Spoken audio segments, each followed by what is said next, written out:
220 денари за килограм цреши луксус на пазарот во Штип. Пазарџиите велат скапо, но поевтино од ланската година, кога беа и по 300 денари.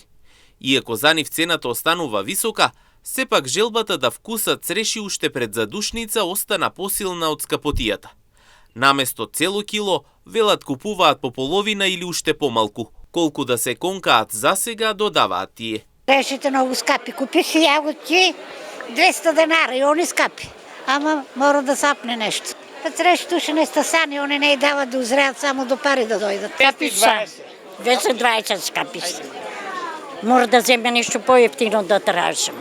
Скапо е ефтино, види, они си го произведели. Тоа дрво треба да се негува. Има болести, напаја 300 чуда, мора да се ликува. Не е многу скапо. Ако замислиме и од препарати даване или се и он треба да го произведе, треба да... Да збориме реално, не е деца, не е само, таа е, не е така. Треба да рачунам на се. Оти таткови беше земјоделец.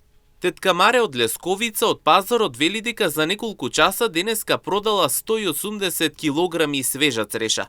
Како што рече, денешните се од Струмичко, а во следниот период се очекуваат и тазе од незината селска градина.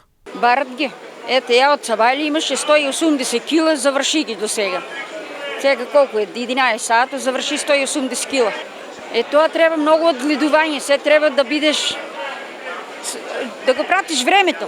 Како е времето, така се одгледува. Овие се сега струмички. А починаа и тука, више, штипските починаа. Имаме. Кај да, треба да почнат за една недела, нашите са у село, да зреат, да. У село са, таму са побавни, повисоко са. Инаку цената на црешата минатата година достигнуваше и до 300 денари за килограм. Оваа година цената остана пониска, иако имаше најави дека овошје годинава нема да има, поради мразот и сланата кој неодамна го зафатија регионот.